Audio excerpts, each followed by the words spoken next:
সাল্লাল্লাহু আলাইহি ওয়া আলিহি ওয়াসাল্লাম।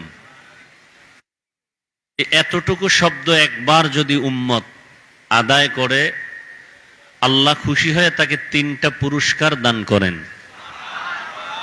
প্রথম পুরস্কার 10টা গুনাহ মাফ করে দেন। দ্বিতীয় পুরস্কার 10টা আমল নামায় দেন।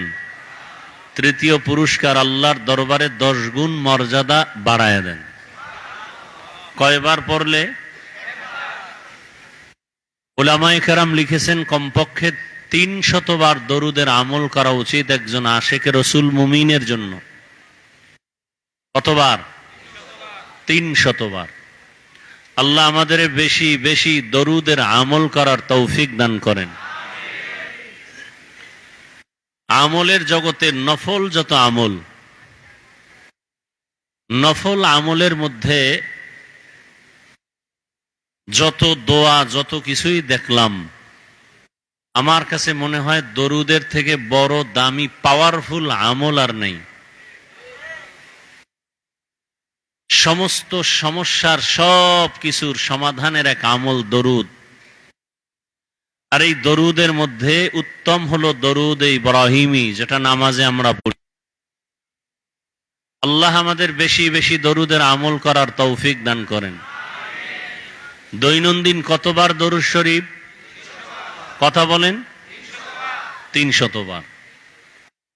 শর্ত 2টা, খুব নির্জনে বসে ধ্যানে খেয়ালের সাথে পড়তে হবে, পবিত্র অবস্থায়। নির্জন সময় কখন? ঘুমের আগে অথবা ফজরের নামাজের পরে। যদি কেউ অজু সহকারে পবিত্রতা অবস্থায় এই ধ্যান এই খেয়ালে দরুদ পড়ে যে আমার দরুদ ফেরেশতা রসুলের কাছে পৌঁছায় দিতেছেন, এভাবে একটা তসবিহ হাতে নিয়ে দরুদের আমল করবে। কি হাতে নিয়া? তসবিহ হাতে নিয়া। তসবিহ টেনে আমল করা সুন্নতে সাহাবা। তসবিহ নিয়ে আমল করা সুন্নতে সাহাবা। এটাকে যারা বেদাত বলে, আহলে সুন্নত ওয়াল জামাত, তাদেরকে আমরা বাতিল বলি, ভণ্ড বলি। সাহাবায়ে কেরামকে যারা মানে না, তারা মুসলমান হলেও 72 দল জাহান্নামীদের অন্তর্ভুক্ত। তাহলে তসবিহ টেনে আমল করা এটা কি? সুন্নতে সাহাবা। 300 বার দরুদের আমল করে যদি কেউ বিছানায় ঘুমিয়ে পড়ে, লাগাতার আমল চালু রাখে, ইনশাআল্লাহ ঘুমের মধ্যেই রসুলের সাথে মোলাকাত হয়ে যাবে। এই আপনারা উঠা বসা করেন কেন? হ্যাঁ,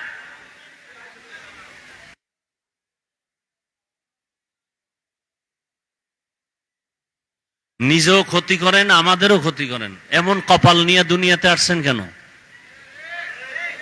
রসুল বলেন খায়রুন নাস মান ইয়ানফাউন নাস। পৃথিবীতে ভালো মানুষকে, আমি মনে করি আমি ভালো, আপনি মনে করেন আপনি ভালো।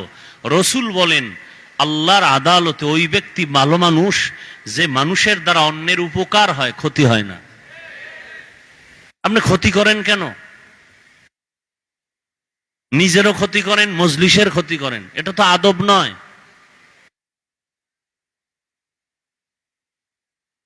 এখানে কাউকে জোর করে আনা হয়েছে? আল্লাহ যাকে কবুল করেছেন সে আসছে।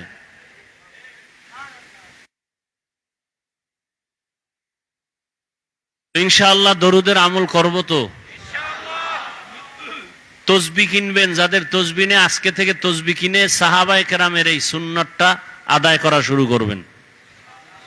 আজকে থেকে তসবি কিনবেন, কারণ বাংলাদেশে এই তসবিকে বেদাত বলা হয়। এই ভণ্ডদের এই কথাকে আমাদের প্রমাণ করতে হবে যে এটা সুন্নতে সাহাবা। বুঝে আসছে কথা? তসবি হাতে নিয়ে আমল করবেন। আর আরেক তসবি তো আল্লাহ হাতের আঙ্গুলের মধ্যে দিয়ে দিছেন। তবে অনুরোধ থাকবে এই ক্ষেত্রে বাম হাতের আঙ্গুল টেনে আমল করবেন না। অনেকে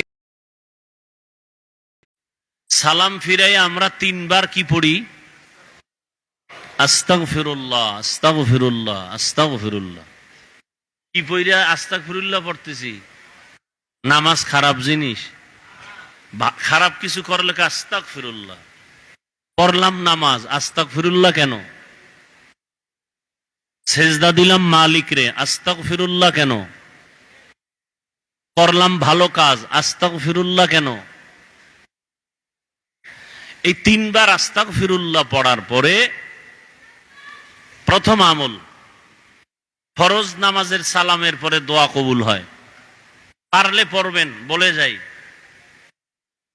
3 বার এই দোয়াটা পড়বেন, ওয়া উফাউযু আমরি ইলাল্লাহ ইন্নাল্লাহা বাসীরুম বিল ইবাদ।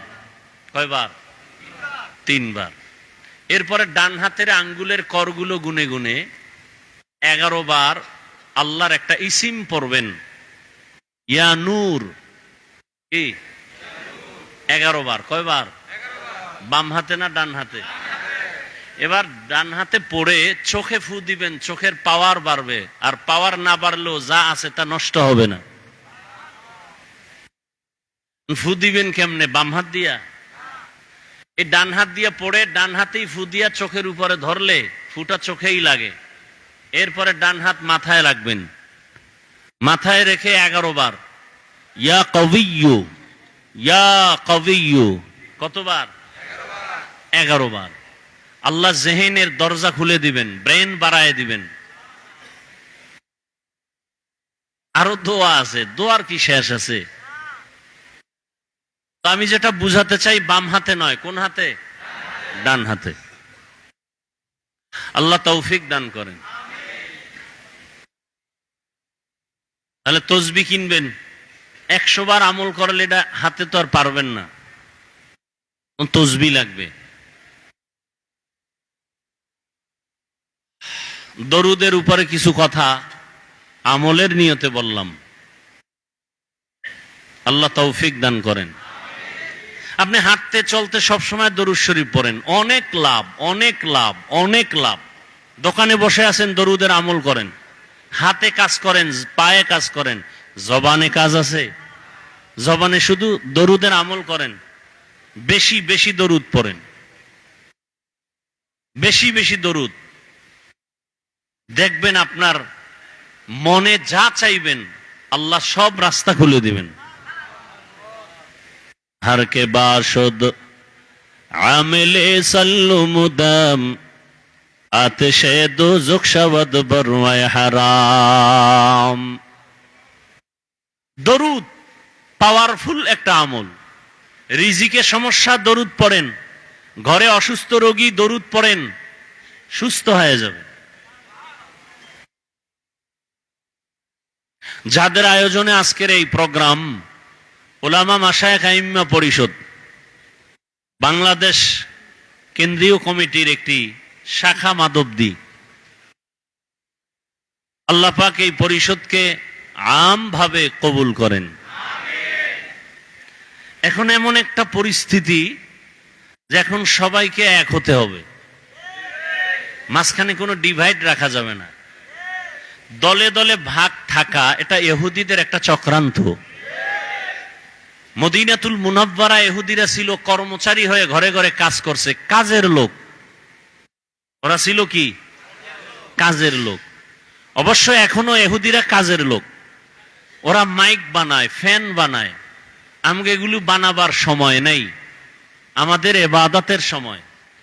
ওরা আমগো কাজ করবে, কর্মচারী হয়ে ফ্যান বানাবে, লাইট বানাবে, মাইক বানাবে। আমরা ফ্যানের বাতাস খাবো আর দরুদ পড়বো, আর আমরা টাকা দিব, এই টাকা দিয়ে ওদের পেট চলবে। সারা দুনিয়ার ইহুদি আমাদের কর্মচারী, সারা দুনিয়ার বিধর্মী আমাদের কর্মচারী। আর আমরা কাজ করি আল্লাহর। কার? ইন্না সালাতি ওয়া নুসুকি ওয়া মাহইয়ায়া ওয়া মামাতি লিল্লাহ ওয়া মামাতি লিল্লাহি রাব্বিল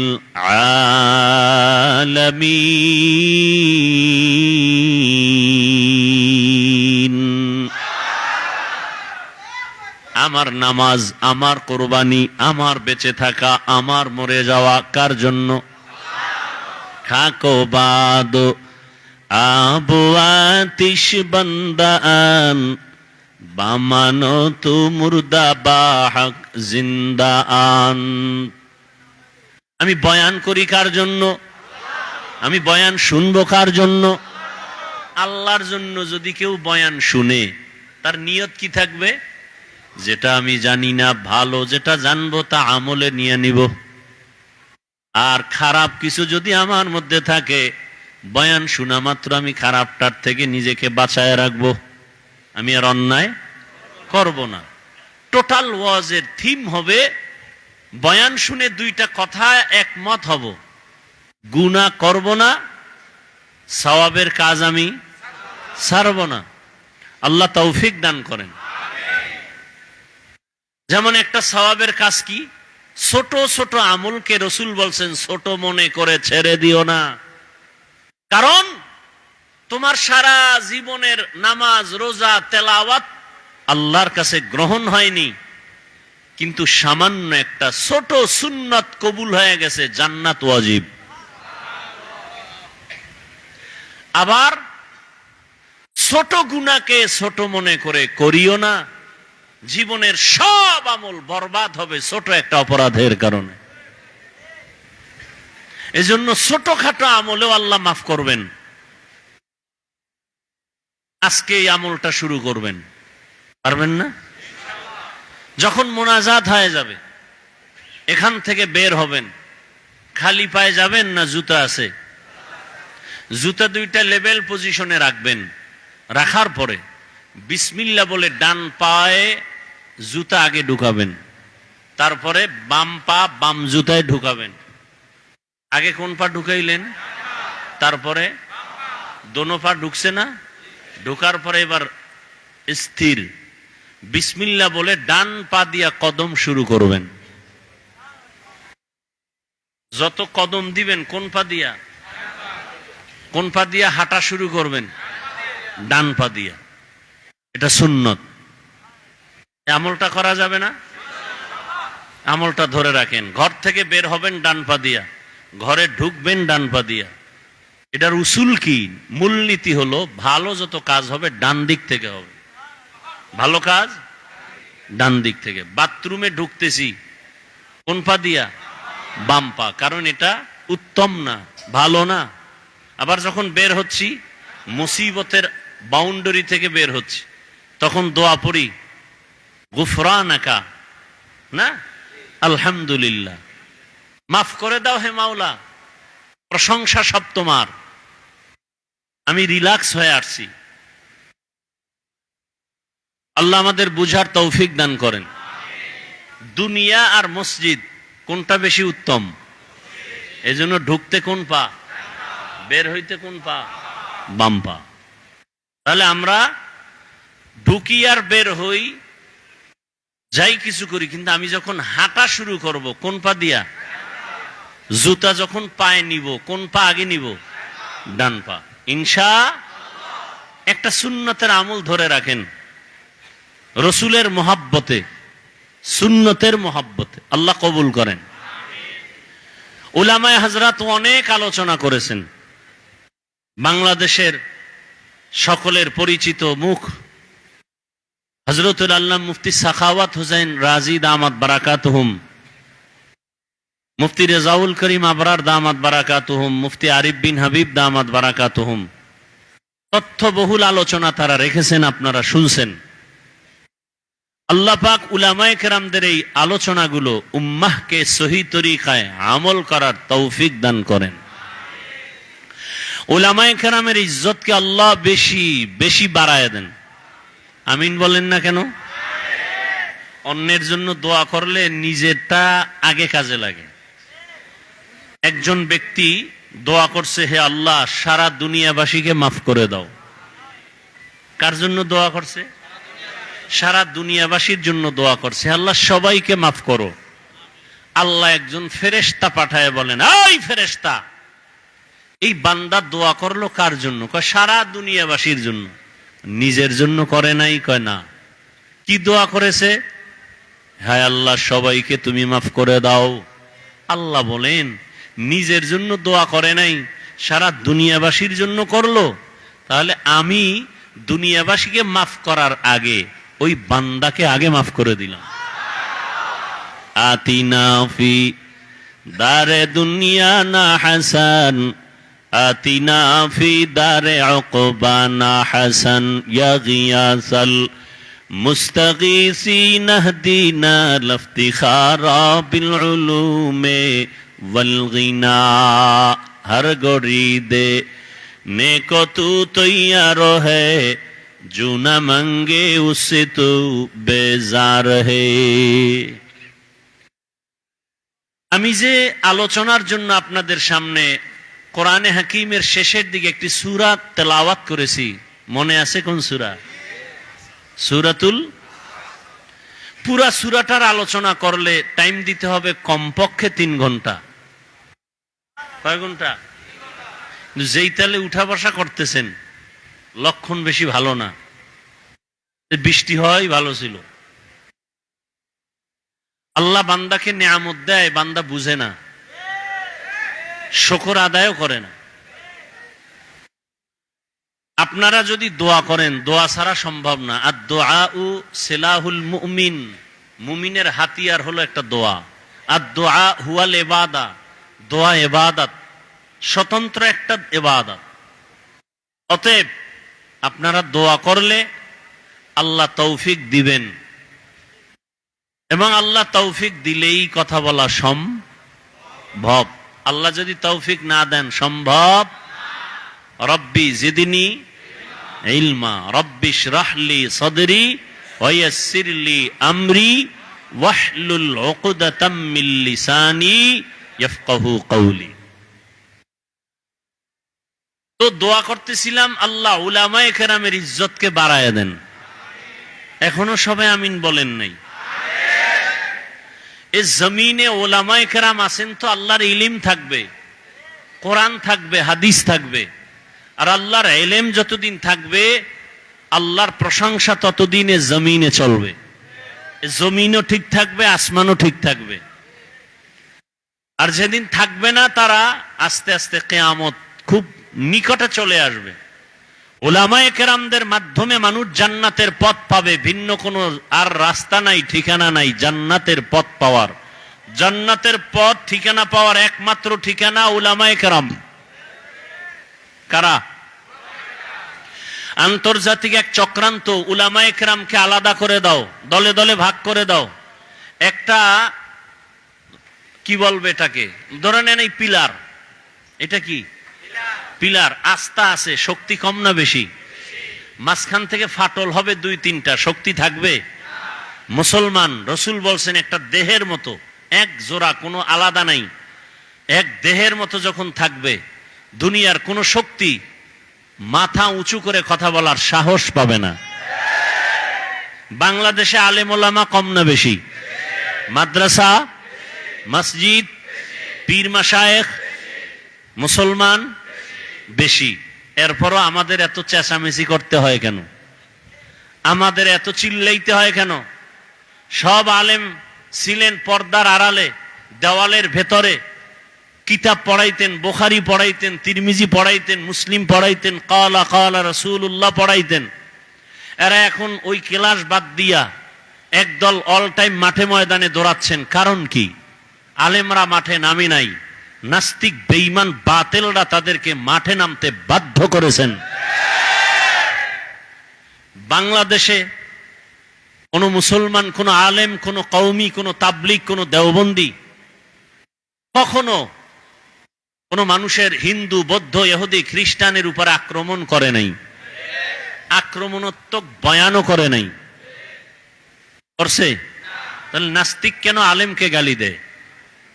বিধর্মী কেন ইসলামের বিরুদ্ধে কথা বলে?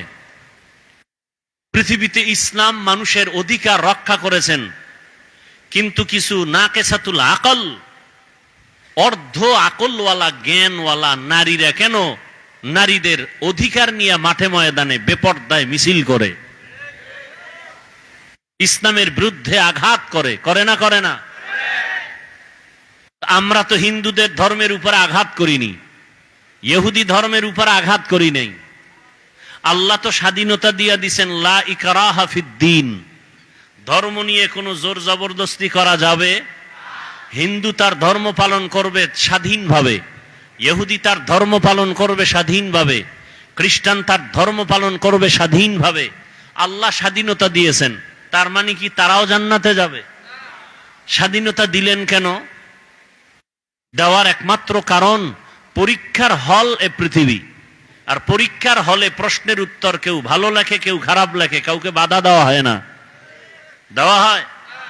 দেওয়া হয় না। কিন্তু ফলাফলের বেলায় দেখা যাবে কে গোল্ডেন এ প্লাস, কে পাশ করলো, কে ফেল করলো। কথা বুঝে আসছে?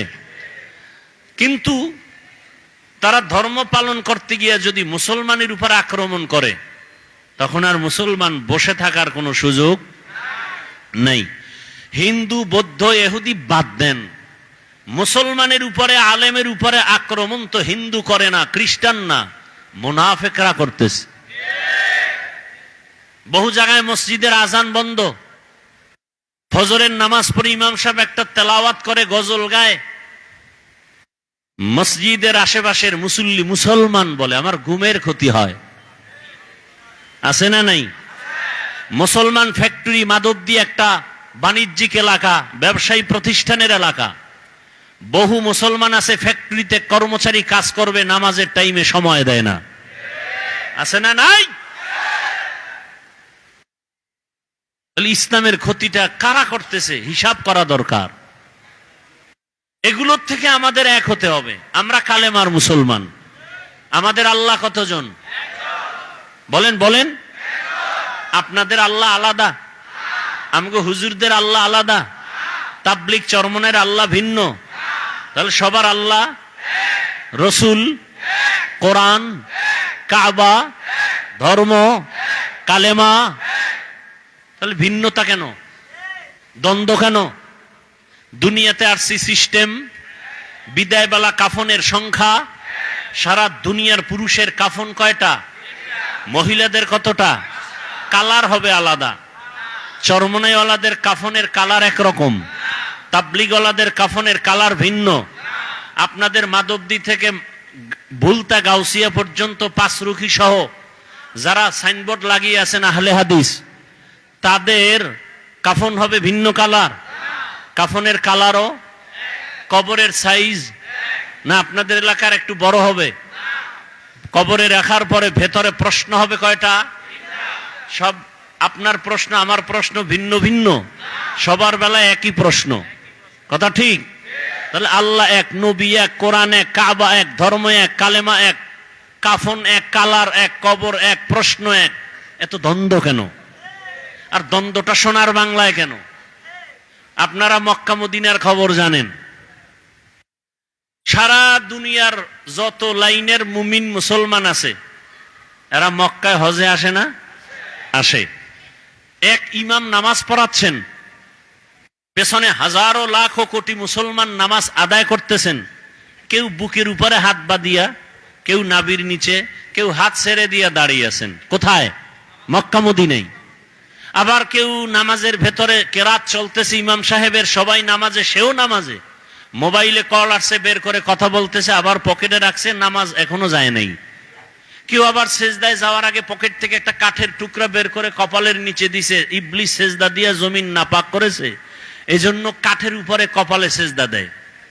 এই যে এত লাইনের মানুষ মক্কা মদিনায় আসে বছরে বছরে, আপনারা পত্রিকায় কোনোদিন ফেসবুকে দেখেছেন যে এত লাইনের মানুষ এক জায়গায় হওয়াতে কিলাকিলি ঝগড়ার কারণে 5 জন মরে গেছে? বলেন। সোনার বাংলায় গজব কেন? কে বুকে হাত বাঁধে, কে নাভির নিচে হাত বাঁধে, কে জোরে আমিন বলে, কে আসতে বলে, নিয়ে দ্বন্দ্ব কেন? কারণ কি? মক্কা মদিনায় এত লাইনের মানুষ, কোনো ঝগড়া নাই, দেখলে সালাম, কি মোহাব্বত। বাংলাদেশে এই গজব কেন? এই অভিশাপ কেন? এত ঝগড়া কেন? তারাবি নিয়ে ঝগড়া, মানুষ মরে গেছে জানাজায় যাবে, সেখানে নিয়ে ঝগড়া, আলহামদু পড়বেন না পেছনে পড়বেন না, এ নিয়ে আর এক ঝামেলা। এটা শুধু আমাদের অন্তরে তাকওয়া বেশি, এই জন্য না হিংসা। হ্যাঁ, উল্টা আমাদের বলে আমরা হিংসা করি। ভণ্ডদের বিরুদ্ধে কথা বলা সুন্নত, হিংসা কেন? বাতিলের বিরুদ্ধে কথা বলা কোরআনের আইনে ফরজ, রসুলের আইনে সুন্নত। হিংসা না সুন্নত? নবীজি বাতিলের বিরুদ্ধে কথা বলেন নাই, সাহাবায়ে কেরাম বাতিলের বিরোধিতা করেন নাই। তা আমরা ভণ্ডদের কথা বিরুদ্ধে কথা বললে হিংসা না এটা রসুলের আদর্শ? মিসগাইড যেন না হয়, খবরদার। এরপরে কি বলে? তোমাদের হুজুরেরা বয়ান শুনবো, বয়ান করবে, তারা উঠেই গীবত শিকায়াত করে। বলে না? বলে না? আপনারা জানেন গীবত করা হালাল না হারাম? আপনারা যে জানেন গীবত করা হারাম, এটা আলেমরা জানে না? একটু কম জানে। আপনাদের থেকে কম জানে না বেশি? কি বেশি জানে? আলেম ওলামারা যেটা জানে এটা আপনারা জানেন না। এ জাতি জানে গীবত করা হারাম, আলেমরা আরেকটু বেশি জানে গীবত করা ওয়াজিব, না করলে গুনাহ হবে। গীবত না করলে গুনাহ হবে। 4 কারণে গীবত করতে হবে, না করলে গুনাহ হবে। এটা তো আপনি জানেন না। ইসলামের ব্যানার নিয়া, ইসলামের কালেমা নিয়া, ইসলাম নিয়া যারা ময়দানে ভেজাল ছড়ায়, উম্মতের মাঝে ডিভাইড, দ্বন্দ্ব ছড়ায়, তখন আহলে হক আলেমের উপরে দায়িত্ব ওই ভণ্ডদের মুখোশকে উন্মোচন করা। এটা গীবত হলেও সওয়াব।